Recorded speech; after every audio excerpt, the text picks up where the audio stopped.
And Bill, I'll control the waiting room as well. Hi, everyone. My name is Frances Kweller, and I'm the director and founder of Kweller Prep Tutoring and Educational Services. I'm a child of immigrants, and I did not have any access to Bill or his wisdom. Bill is truly someone who we're so fortunate to have in our team. He served as the president of Townsend Harris High School's PTA. Bill served in quite a number of leadership roles throughout his career. He is a gifted mathematician, a gifted statistician. We are extremely fortunate. He is an expert on the FAFSA, which is the financial aid form necessary for many college applications to secure financial aid. He's an expert in the CSS profile, which many top tier colleges require or request for financial aid and also for scholarships. So this is a very special meeting that we're having. We are extremely fortunate to have this right now in the context of Zoom, where we can listen from the comfort of our homes.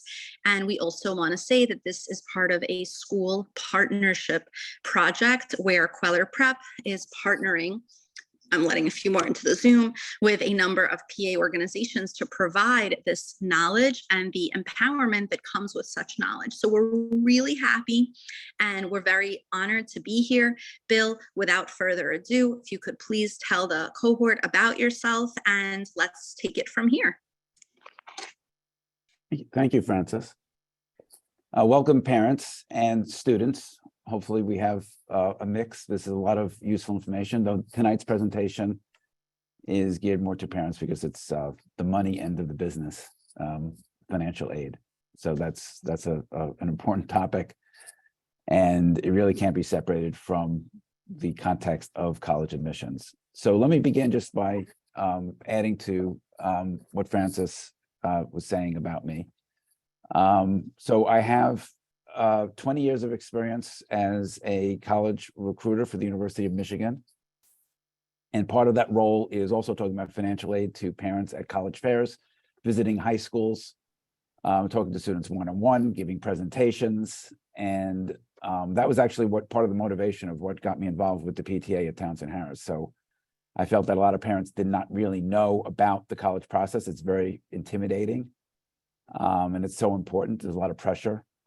Because the college choice is so important for a student, those 4 years. So I felt an obligation to share my experience with parents, and then therefore I joined the PTA board, and I was president, and I gave presentations. And I've been giving presentations with Kweller Prep as well on this topic and other topics, essay writing, college advice, etc. This has also been enhanced by my experience giving one-on-one private advice to parents for years. So I have a lot of information about the whole process that I'm going to share with you. I have a passion for sharing what I know. So I'm trying to be generous with all the tips and insights, and anything I say, I will try to make it as objective, fact-based. Sometimes I have insights, which are my own opinions. And I'll try to make it clear where those two separate, my opinion versus basic facts. So mostly it's fact-based information about financial aid. The other thing I want to mention is the chat, and really encouraging parents to ask questions, because it's very hard for me to gauge if I'm saying things clearly or I'm missing something. I mean, everyone has a question. They're really welcome, because the chances are if you have a question, others do. So let me begin. So there's the slides here. Okay, so here we go.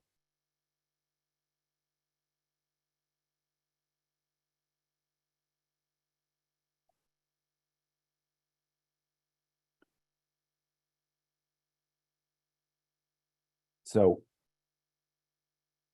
college is very expensive. So the number, when you see it, is scary, actually.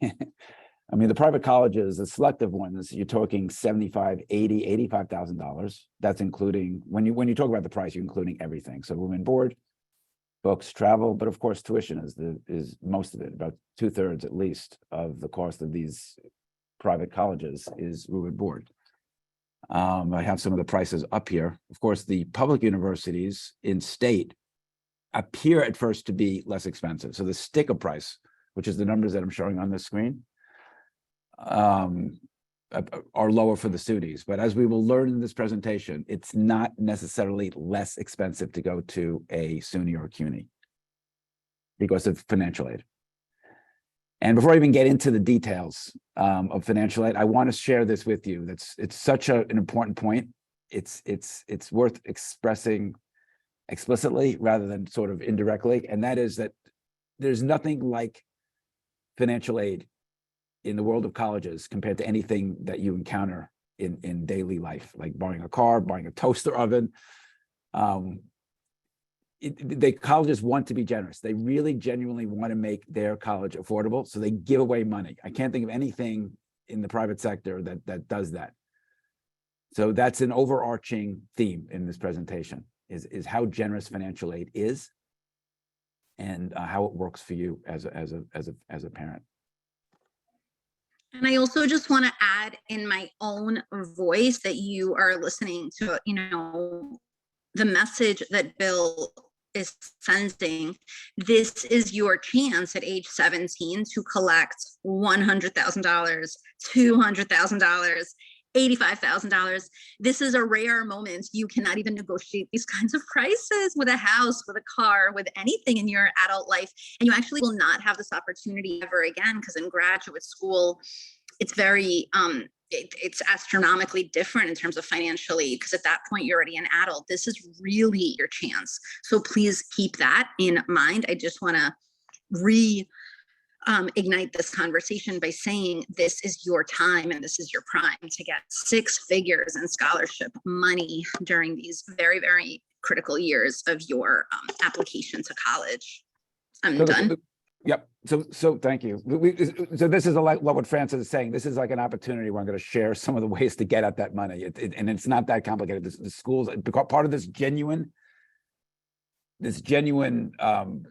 drive that the school has to try to make it generous. Part of that is how they make it easy to get, relatively easy to tap into this resource. Okay, so the good news is, like I'm saying, colleges make it affordable. So just to give you some of the big numbers behind that generosity is about 60% of families receive financial aid. So the vast majority, almost 2/3, receive significant financial aid. We're not talking small amounts of money. In fact, at selective private colleges, typically it's $40,000 to $50,000 is grants, so you don't pay it back. That's an enormous amount of money to get each year. So you're talking a typical student receiving financial aid will get $200,000 in a 4-year college. So it's an incredible value. And look what college does to a person's career. I mean, all research, all studies show that it really enhances your career, the earnings that you'll make over your lifetime, and more importantly, it enhances your life because your status is higher, and all the social ramifications of that are enhanced. Okay, so we're going to go with financial aid. So this is kind of giving you an overview of what I'm going to do tonight in the next 45 minutes or so. So we're going to talk about the intro, just the basic lay of the land with financial aid. How do colleges learn what you can afford? They're not going to just take your word for it. So we're going to talk about the 2 main applications for financial aid. We're going to talk about the net price calculator and about financial aid packages and how they make it work for you in some detail, and compare it to SUNY and CUNY. And then finally, we'll talk about the impact on admissions, which is a question that a lot of parents often have, students as well. So first of all, I got to talk about 3 key terms that are used a lot in the world of financial aid. So let me start with expected family contribution. So this is a number that a lot of parents, especially parents of students who go to public school, that really have trouble wrapping their arms around this. This concept of expected family contribution. So this is a reasonable amount of money that a family can afford to contribute to their child's education. And I say that public school because in public school it's all free. Up to 12th grade, it's free So you're not used to paying for education. And that's something you really have to wrap your arms around. One thing I will say about the EFC, there's two ways of calculating. One's a federal FAFSA. So the federal government is really so fair because it's representing sort of the interest of the public at large. And then you have a more detailed private calculation from the CSS profile. So they both trying to get at an accurate gauge of this number. So it is fair. It is fair, even though a lot of parents fight it. It is, you have to just accept that it is, in my opinion, and most people's opinion, a fair number. Okay, the next thing is net price. So we're going to talk about more into details as it go on. But the net price is actually what you have to pay. So there are grants, there are generous grants. So when you take away the sticker price, when you start with the sticker price and you deduct the amount of money that they give you, not loans, but they're actually giving you, granting you, that's called the net price. And a grant, of course, is money you don't have to pay back. Okay, let me just jump into this net price because this is a crucial term in financial aid, okay?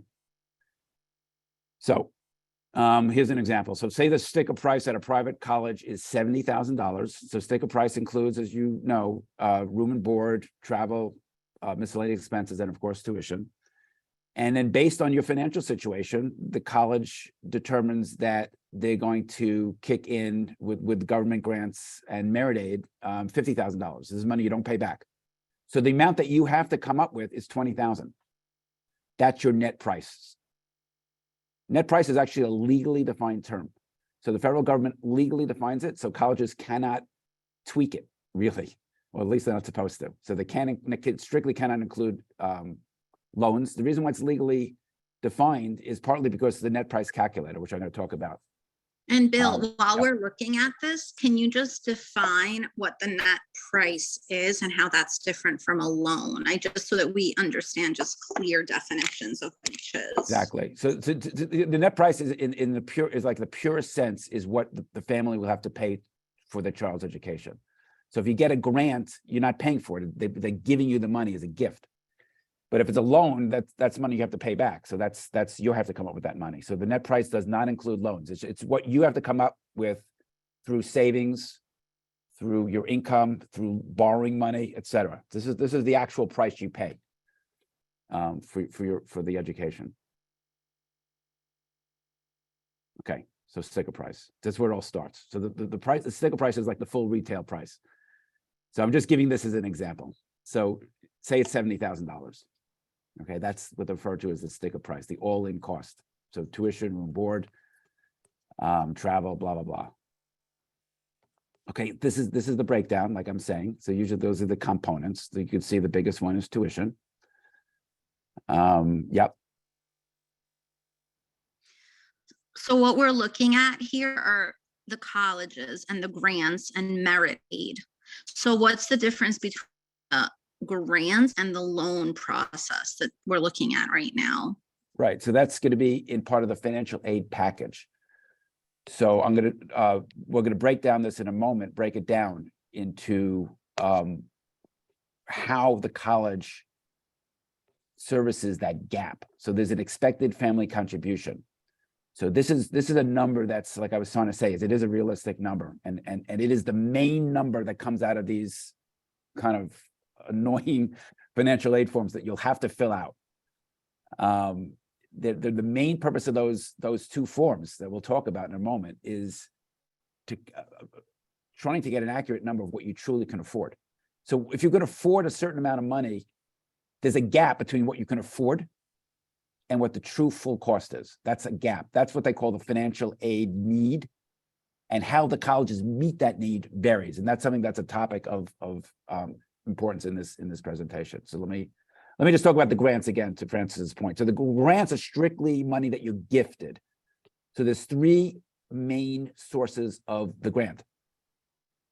The need-based grants, which are referred to as institutional grants, because the college has to come up with that money from their own pockets, and they're very generous about it.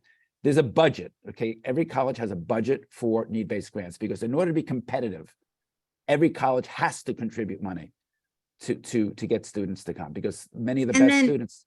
Go ahead. Just to clarify, a grant, is that college specific? So like, is a Binghamton grant different from a St. John's grant?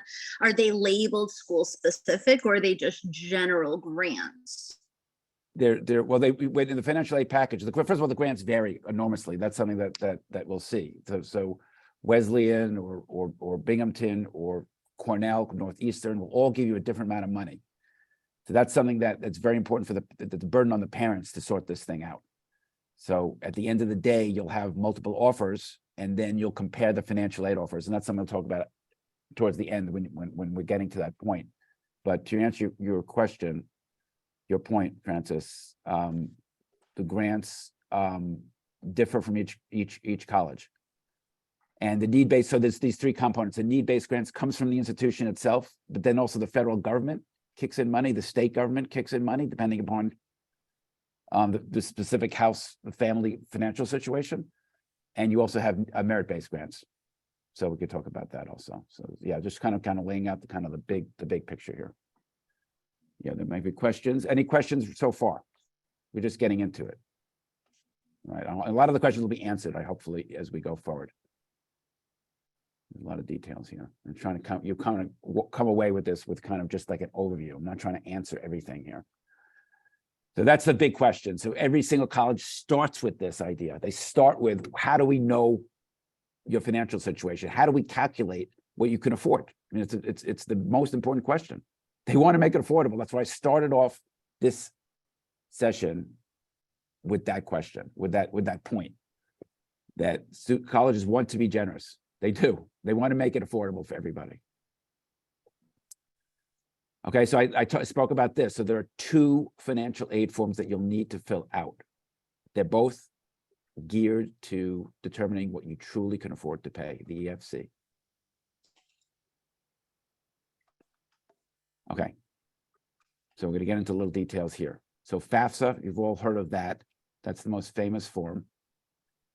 It only takes a couple hours to fill out, because the reason why it's so quick is twofold. Number one, they don't really talk about your assets much. It's really your income. And number two, you don't need to fill out any of the details of your income, because they're going to ask you to sign off on the data retrieval tool for the IRS. So you absolutely should do this if you can, because if you don't, it can create all kinds of problems. So at the end of the FAFSA, it's a short form.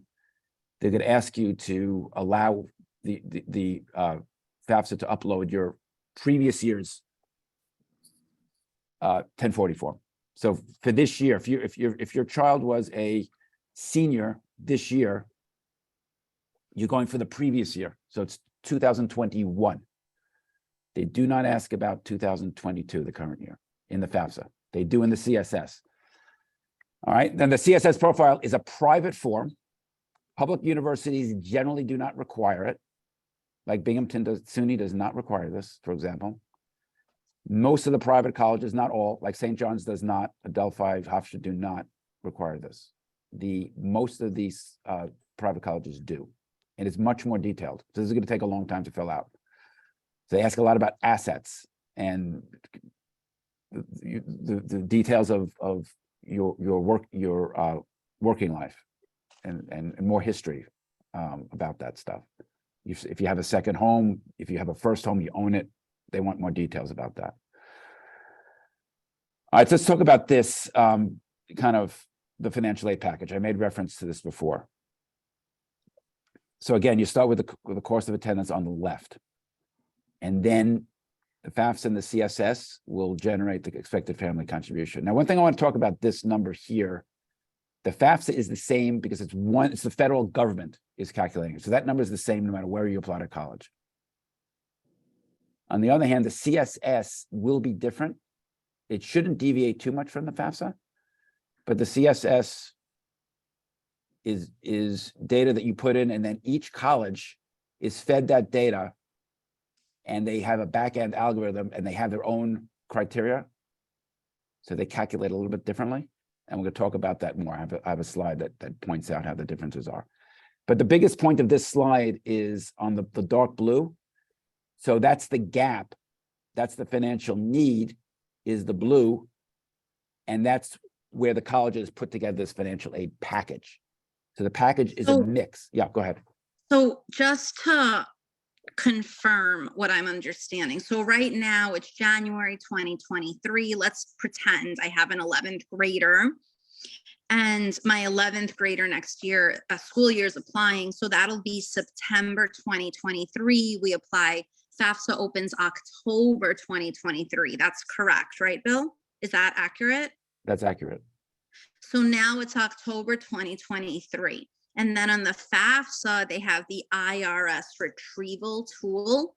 So when exactly, what year are they retrieving in October of 2023?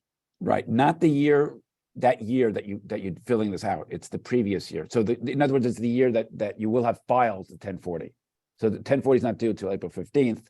So they don't expect you to have it. So it's the year, it's the most recent year where anyone who's meeting that deadline will have filed. So the previous. So to be very clear, my child is in the 12th grade in October of 2023. They're looking back at my 10th grade year. Is that, am I correct? 11th grade. No, 11th grade. The previous 11th grade. So it would be 2022.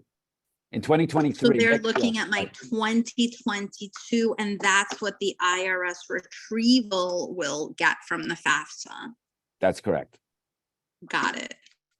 Now, I'm going to talk about the financial aid package because you have all these bullet points here. So before I turn to the next slide, I want to emphasize this so you don't get distracted.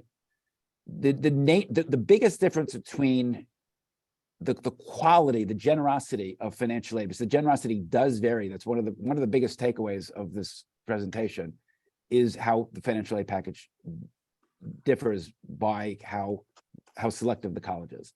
So the Ivies, for example, MIT, Stanford, et cetera, they're going to be the most generous. So those schools, look at the first two.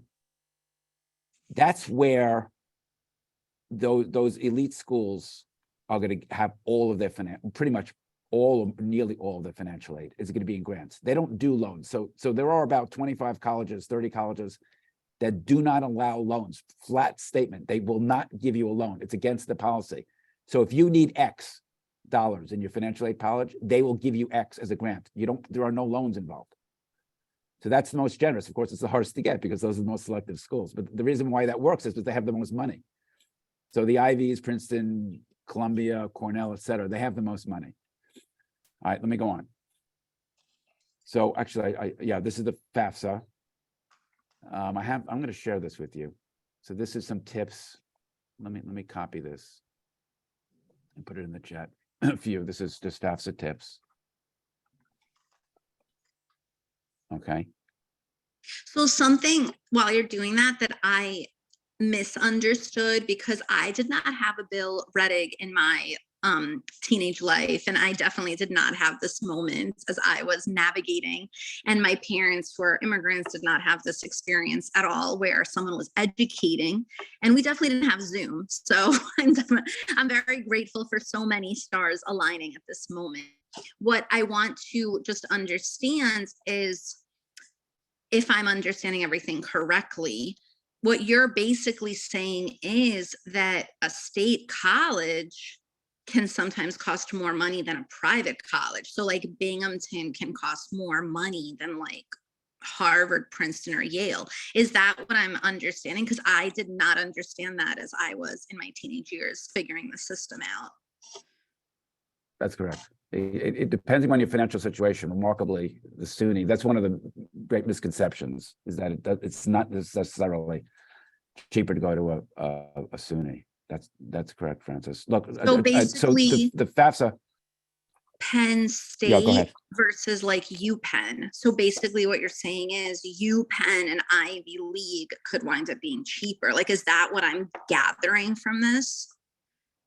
Yeah, but be careful with that analogy. So Penn State, so the state is only generous to state residents. So if you're applying out of state to a flagship public college like Maryland College Park, University of Michigan, Ohio State, et cetera, they're not going to be generous at all. That's actually the worst case scenario. If you're out of state, if you live in New York and you're applying to Penn State or Ohio State, they're not generous because they're state funded. So they're not going to be as generous to out-of-state students. But let me so that's the FAFSA form. So I want to say a couple of things about filling these forms out because I could spend time on that. Everything is in terms of the student. So you have to keep in mind that even though you are the parent is going to be filling these out typically, because there's a lot of information about, especially the CSS profile, is details about the parent's financial situation. Everything's in the perspective of the student. And the reason for that is because the student, all the loans and all the grants are in the student's name. And it's the first opportunity for the student really to take charge of the responsibility. They're going to pay back the loan, not the parent. And the grant money goes to their account in their name. They're in control. Everything goes through them. So when you fill out the forms, that helps understand what I'm about to tell you. When you fill out the FAFSA and you fill out the CSS profile, it's the student that basically is the I and the person who's starting it. So for the FAFSA, you need both a student and a parent because you're going to sign off on that retrieval tool. So the parent has to sign off on it too. So you want to create an FSA ID. So that's part of what I have in here, the tips and things like that. So that's probably, you don't have to do that, but it's easier to create an ID first, and then you're going to use that to log in, et cetera. But you don't need to do it that way, though you'll have to do it at some point. So create the ID first, the FSA ID. There was a parent that asked about the immigrant status. So for the FAFSA, the federal form, the student needs to have a social security number. If they don't, they can still get aid. They can't get federal aid, but depending on the college, they're usually pretty generous about giving need-based aid that will cover cover you. The parent does not need a social security number. If you don't have a social number or an A number, for the parent, as long as the student has a social, the parent can fill out, just put in all zeros, and it will go through. But again, the student needs the social for the FAFSA. CSS, no. CSS profile, you do not need a social. Okay, so that's the CSS here. So let me talk briefly about the CSS. The CSS is a longer form. They're going to get into a lot of the details, the weeds. You must, so to fill it out, you have to use the same login that the student used for the SAT and the AP. That's the College Board. So the College Board owns the CSS profile. It must be the same. If it's not, you're going to run into a host of problems. So that's like a very big tip. Let me repeat that. So when you're signing into the CSS profile for the first time, you must use the same login, username and password that the student used when they signed up for the SAT. It must be the same. Okay. Okay. Yeah. We can come back to this if I have time at the end to go into there's a lot of the questions are like very detailed, so it can be kind of tedious to fill this out, but you have to go through it. Okay, so let me talk about the financial aid package. So I was saying before that the financial aid package has these different components to it. It's a combination of loans, grants, and work study. So work study is a federally funded program, but you'd make about $3,000 a year, up to, I think it's 10 hours a week. All right, so this is so if you look at the bottom, this is kind of breaking down the financial aid package. So this is three. I'm trying to give this kind of representative of how this thing works. So if you look at the axis on the bottom, the horizontal axis, I have it by most selective and less selective, more selective, less selective. So the US News rankings is a guide for selectivity. So so those not familiar with it, it's free to look it up. So US News and World Reports has sort of the gold standard for selectivity. I'm sure your child is well aware of it because a lot of the students really pay a lot of attention to it, and the colleges do too, though it's been very heavily criticized. But the truth is, it does really matter. Students really spend a lot of time paying attention to it. And anyway, so I was saying this earlier, the more selective schools on the left are going to give they don't have loans. So they're going to give you everything that you need in a grant. So in this case here, we have a FAFSA EFC is 25,000. So the top part of the bar is the same in all three cases. The reason why the bar is shorter on the right too is because it's slightly less expensive to go to a less selective school generally. Not much less, but somewhat less. Okay, so you can see the amount of need-based. So you want to be in the green as much as possible. The bigger the green, the better. So you can see the green part is shrinking as you get to a less selective school.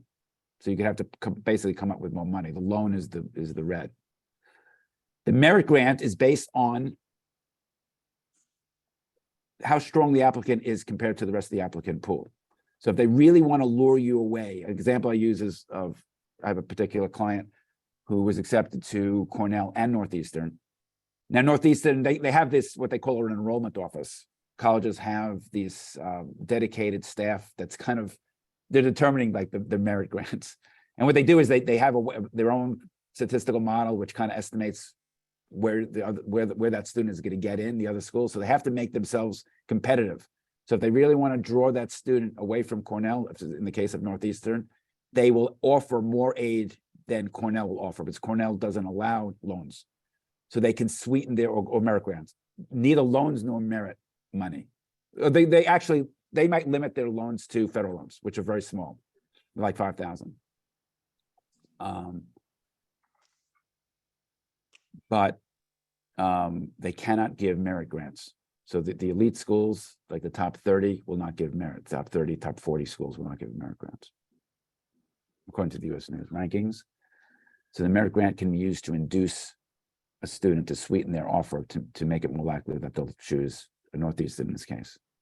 So for example, like Hofstra University, because I see kids all the time getting Hofstra, St. John's, they get their acceptance letter and it says, we will also give you $120,000 in merits. And that's included in the initial letter. So there's a scholarship within the acceptance. So you're talking about like those types, that's all merit aid. And then how does that work? Have to maintain a certain GPA? Is the money like do they have to pick a certain major? Like how do they keep that kind of money? Right. So they're looking at your application. So the applications are graded, usually the typical scale is 1 to 5, 1 being the highest typically. So every student has a number like 1+, it'll be like 2-, 2+, 2, 3-, etc. So they're going through the same system. They're looking at the holistic admissions process. So they're looking at everything about the student, their grades, their extracurriculars, their letters of recommendation, etc. So that if they feel like you're a really strong student, and they may lose you to a more selective student, they're going to up their merit aid. But you have to be very careful. So that's the challenge. So when you have a number of offers at the end, so usually you'll find out about admissions in late March, mid-March, late March, typically. Unless you apply early, you'll find out earlier. But you'll compare the offers. So it's going to be a very difficult time. You visit the colleges, and you can negotiate some of these financial aid offers. So it's a whole process that happens in March and April. You don't have to decide till That's late. what I was wondering. Also, can someone who got into St. John's negotiate with Adelphi? Like, can you negotiate your award? Like, is it like in stone, or can you, kind of, kind of like tell the school, I'll go to you if you give me another $20,000. Like, I mean, can you have those types of conversations with colleges? Surprisingly, yes, Francis. A lot of parents don't realize it. So when you get your offers in March, it's not the final word. So typically they want to see concrete evidence. So if it's between those two schools, you could actually show the financial aid offer. You'll get an email. The student will get an email you'll get the acceptance letter, and then you'll get the financial aid offer, usually within the same day, typically at the same time.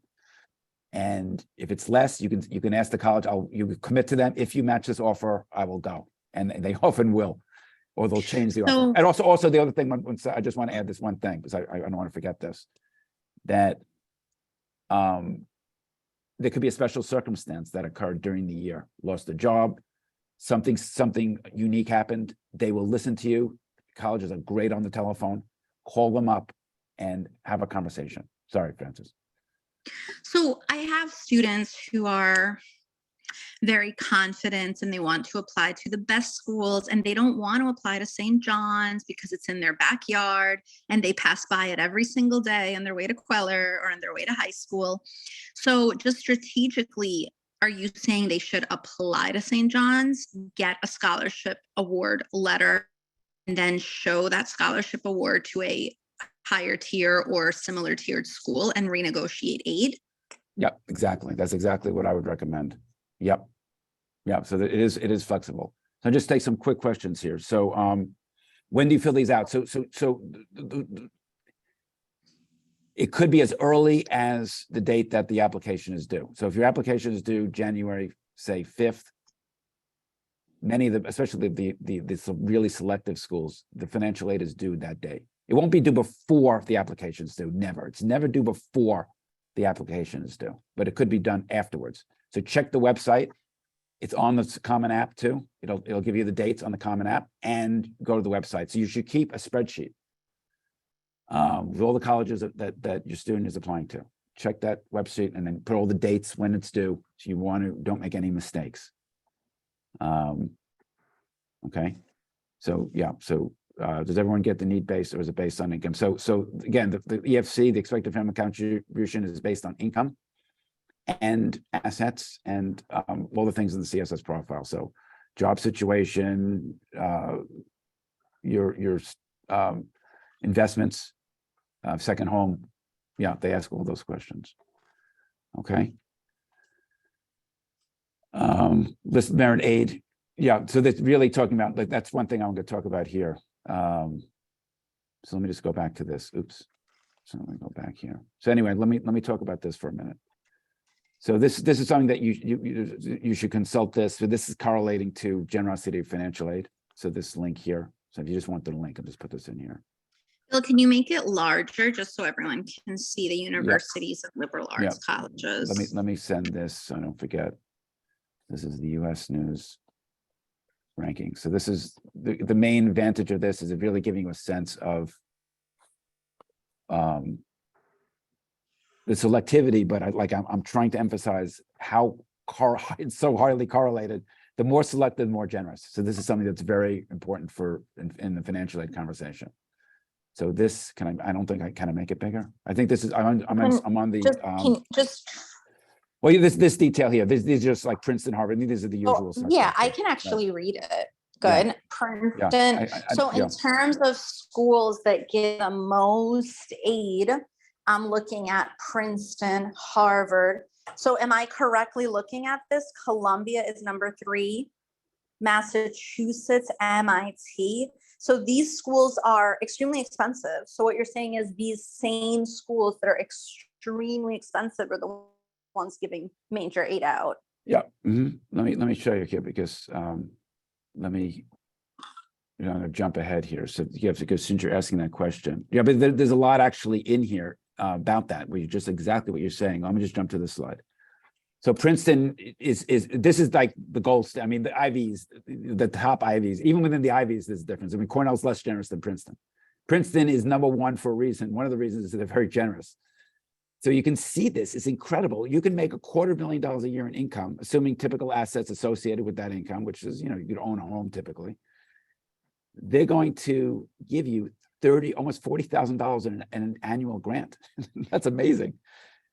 Even parents whose household income exceeds $250,000, nearly half receive grants. But they're saying here at the bottom, that would be for a second child in college. So you can just see this is sort of like the most generous you're going to get. Okay, but let me go back to this. So this is answering a lot of the stuff about this kind of like, this is more of the insights that I have. This is what you created, right? Like this is your chart. Yep. Yeah. So basically, a school like Princeton could wind up costing less money than a school like Binghamton. Right, exactly. So it depends on your financial need. So I would say this: if you're like upper middle class, you're making 200,000, 250, 300, then there's no question the SUNY is cheaper, because the SUNY, it's one price. Basically, other than the extremes, for the vast majority of people in the middle class, the SUNY is basically one price. Here's the price, take it or leave it. So it's $11,000. They're not going to discount it that much because the state feels like giving everyone like a $25,000 grant. So they're not really, that's where the SUNY is. And not only they're not discounted that much past that, they're not going to discount the room and board. So when they do discount it through this Empire, the Excelsior stuff, which I'm not a fan of, I'll explain that more later, but they're not really generous. Even the TAP program is only really cut off at like $40,000 of income.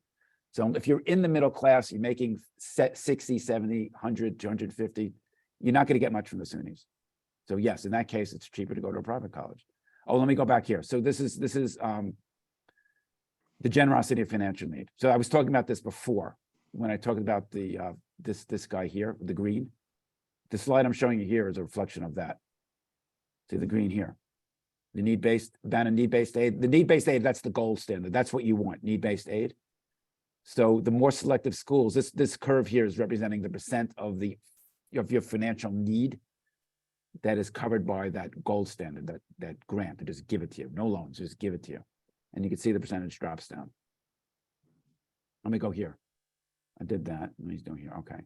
So this is the slide that points out something that's very important. And this is where you, as the parent, need to do your homework. So you would be amazed at how different the generosity of financial aid really is.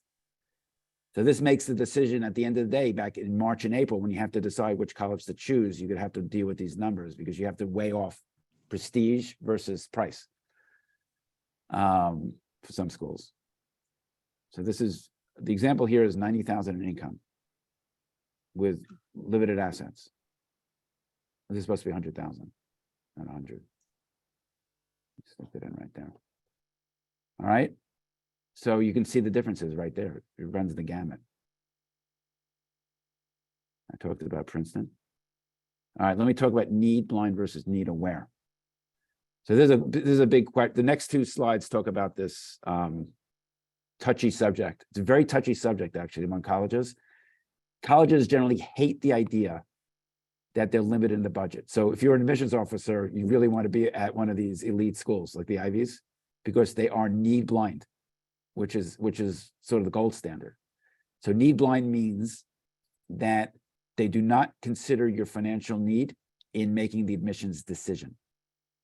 But as this bar chart shows you, very few schools are need blind because not too many colleges can afford to let anyone in, regardless of their financial need. You need a lot of money to do that. And most colleges don't have that flexibility. The rest are called need aware. Now, need aware is not a binary decision. You're either need aware or you're not. Need aware in the big red category here on the bottom, there's degrees of it. So you can be slightly need aware. So it's barely factored in, or you can be very need aware. So if you have a lot of need, it's going to have a bigger impact on your getting into the college. The way to look at it is there's a certain budget they have. Again, the elite Ivies don't really have the budget. They just give the money. They have unlimited in effect. But most colleges have a limited budget. And from their perspective, will they take a student that needs, say, 50,000 or 70,000 versus two students that need, say, 30,000? So, from a practical standpoint, that has to be a consideration because they have a limited budget. So that has to be a consideration. It's an unfortunate situation and really is one of the stressful parts about admissions. This is my pit chart here. This is kind of an edgy chart. But it's actually a depiction of what I was just saying a moment ago about how financial need impacts decisions. So when you have very low financial need or no financial need, your actual chance of getting admitted to a private college is higher. Before I go on, I want to point out this note here. Public colleges are always need blind. So when you go to SUNY CUNY, it's not factored in. In fact, most even out-of-state colleges are not factored in because they don't really give you out-of-state for a public college like Maryland or Rutgers, et cetera. So this is private colleges, this table here. So you can see when you have financial need, your odds of getting in are decreased somewhat, not terribly, but they are decreased depending on the school. And at the extreme, it could actually help you remarkably. When you think about it, it makes sense because if you have high financial need, you've overcome, typically a lot of socioeconomic hardship. And that's impresses the colleges. So that's this table, this chart here. This is kind of my opinion based on research I've done. Okay, this is what I was saying before about the comparison between SUNY and CUNY. I'm sorry, SUNY and private. CUNY and SUNY are pretty much the same. So you can see here, depending upon your financial situation,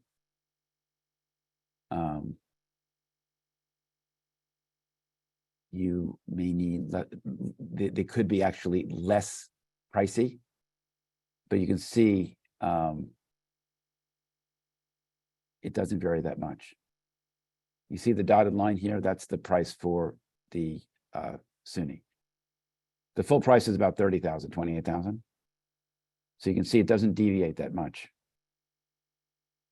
as you go to a less selective college, okay? All right, here we go.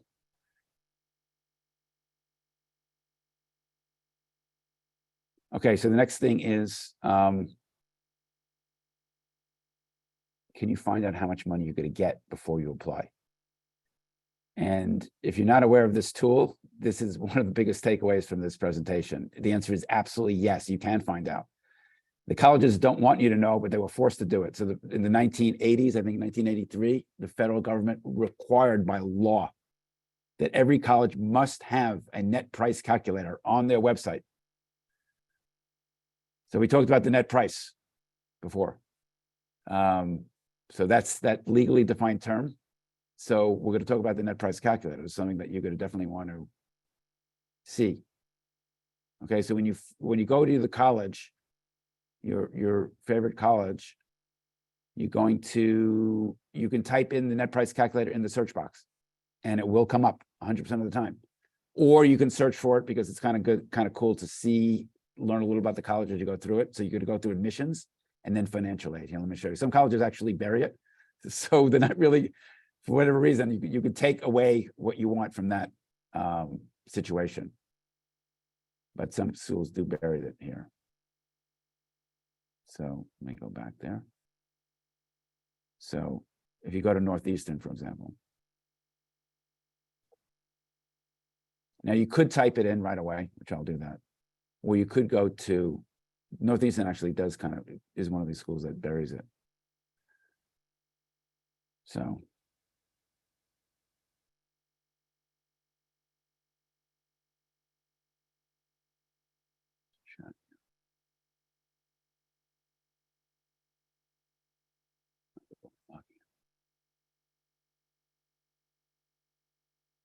So you can search it right here.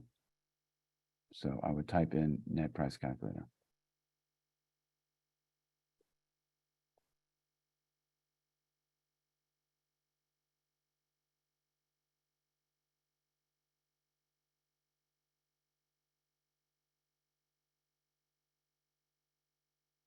So there's two versions of the net price calculator. There's a short version called the My Intuition, and then there's a longer full version. So if you just, it takes about 10 minutes. So I'm not going to do it right now because we don't have time.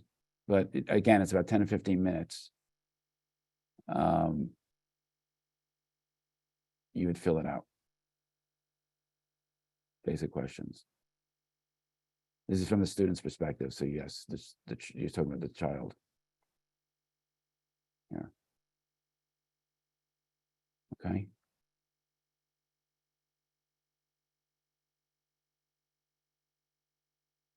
So he answers some basic questions. You can see it's not that complicated. So about 10, 15 minutes. Okay, so in Binghamton, they don't ask for the CSS, so it's really, really short. If I have time, I'm gonna come back to it because I'm looking at the clock. So we don't have all that much time. But again, you fill this out. The Binghamton takes like 1 minute because it's very cut and dried. I can show that to you. So a parent was asking in the chat about the deadlines. So again, it does typically coincide. It can't be before the application is due, but in the public colleges especially, they do give you more time.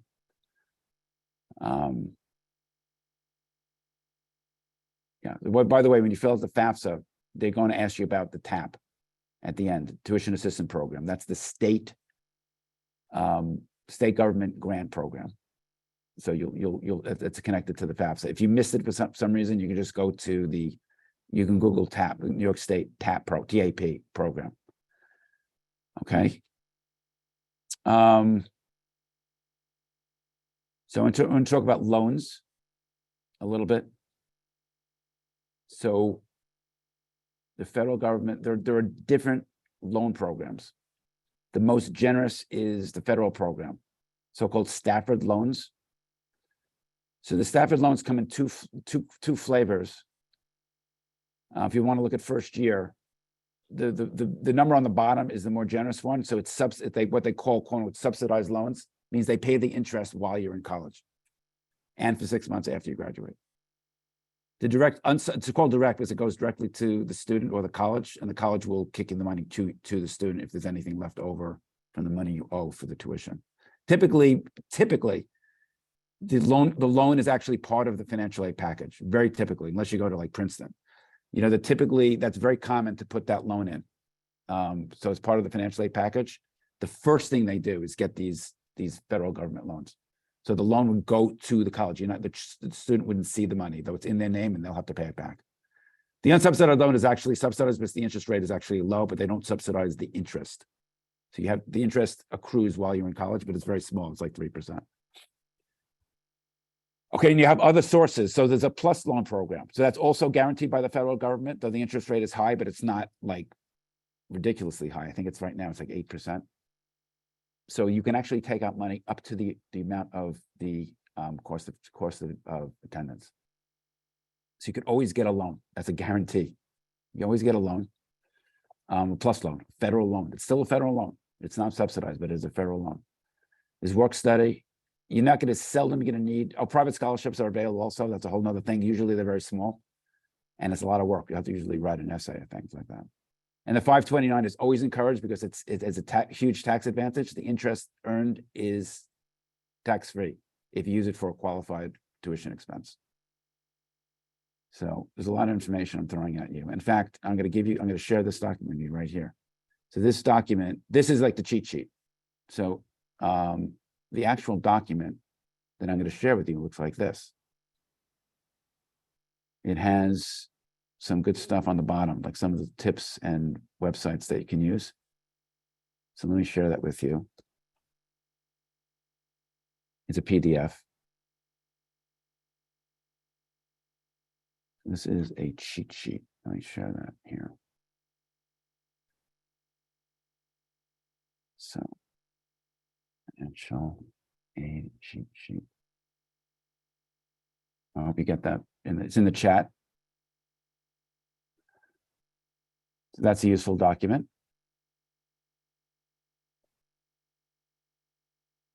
Well, let me just go over that first and point down some things here. So, you have all the Excelsior scholarship. It's really not very useful because there's so many requirements on it. It's absolutely, it's really unfair. Like you have to be a full-time student. If for any reason you're under, I think, even 15 credits, 12 credits for one semester, you lose it. You can't get it back.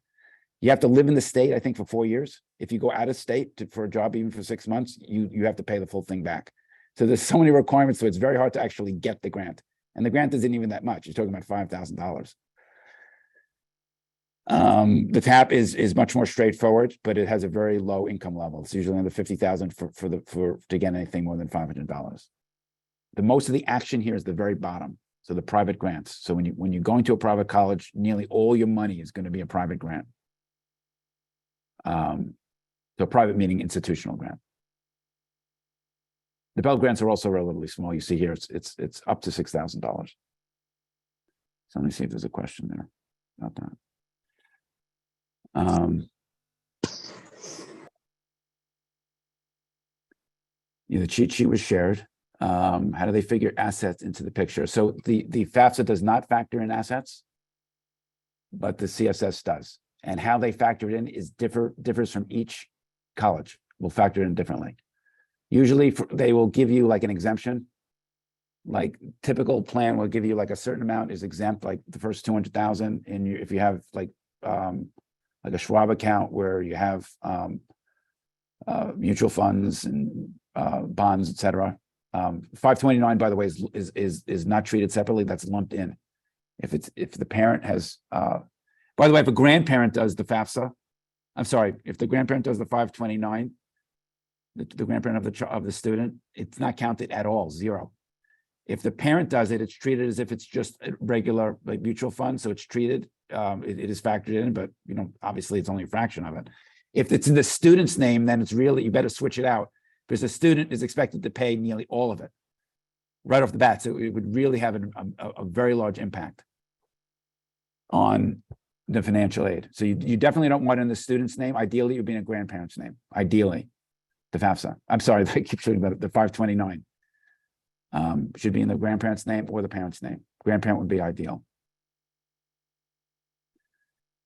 Okay, I was talking about this earlier. You're going to get different financial aid offers from several colleges, right? So you say you get into your student gets into 5 colleges. This is where you're going to have to compare them, and it is negotiable. You visit the colleges, and you have to make that difficult decision. You're weighing a lot of different things. You got to weigh your passion for the college, the financial aid. They'll make a counteroffer maybe if you really fall in love with a specific college and they're not as generous. Typically, like I was saying, they will match a legitimate offer from another college.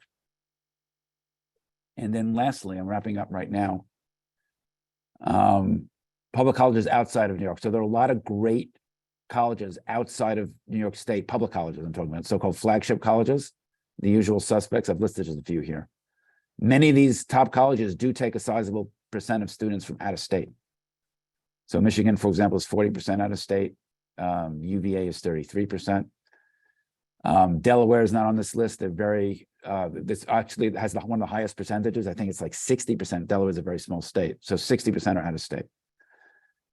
The one most important caveat about that is if you do need financial aid, if you have significant financial need, I should say, they're not generous for out-of-state students. The way they see it is it's funded by the state for state residents.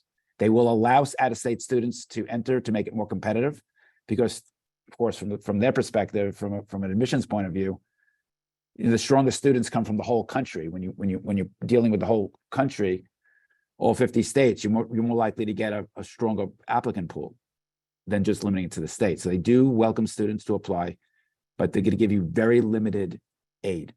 If you do get some aid and scholarships, you have to apply early, typically. Early action. Well, public universities have early action, which is usually November deadline, typically. Okay, so questions, by the way. So Francis or me, please use this email address for any questions, follow up. Or you can call the office. Do we have that number offhand? Francis, you can put that in the chat. I don't have it off the top of my head. Sure, and it's the email is actually a great way to communicate. Here's my question for the group also. What's the benefit of them working with you to help with the FAFSA, with the CSS profile? Because theoretically, I guess they could do it themselves. What's the benefit of having your expertise? What is that benefit going to be? And can you just kind of let parents know, kind of so they know what to expect for something like this type of service? Like a range. Yeah, that's a good point. So with financial aid, you just think about the numbers for a moment. So this is not a kind of expense that most families encounter. Certainly not often. Maybe it's the first time that they're dealing with these big numbers. So for a private college, you're talking, typically $75,000, $80,000 a year times 4. So it's a $300,000 total price for 4 years. So there's a lot of money involved. So you don't want to make any mistakes, leave any stone unturned. There are ways of legally optimizing your position and the way you approach it. I mean, I've seen so many mistakes in parents I've worked with, families I've worked with, where they've left money on the table because they missed something, or they didn't understand something and they answered the question wrong, or they didn't negotiate when they had the opportunity to negotiate, or there was a special circumstance How do you deal with special circumstances, which are fairly common? There are ways of dealing with it which can move the needle. So it is very important to have an expert work with you to get that extra money, because there's a lot of money involved. So it's a small amount of money relative to what the possible benefit will be on financial aid. And Kweller Prep and myself are experts in this, and we would help you, guide you through this process. So please reach out to us for that. And we also give financial aid, college advice in general. So this is just one presentation. I recognize some of the parent names here that have been to the other presentations. So yes, we talk about, I think it's like 8 presentations, if I'm not mistaken, Francis. Great. Everyone, thank you so much for listening. I hope you got a lot out of it. I want to take a moment just to give Bill a gigantic thank you. So if it's all right, I'd like to take one moment on the chat. Hold on, everybody. I'm going to hit unmute and we're going to count to 3. And then we're going to say thank you to Bill. So let's unmute and we're going to say thank you on the count of 3. Ready? 1, 2, 3. Thank you. Thank you. Thank you. Thank you. Thank you, Thank you. Bill. Thank you. Thank you for the wisdom and the calm demeanor. Thank you, Bill. Thank you. Last time. Thank you, thank you, thank you, thank you. Thank you. Have a wonderful evening, everyone. Bye. Thank you. Bye-bye. Thank you. Thank you.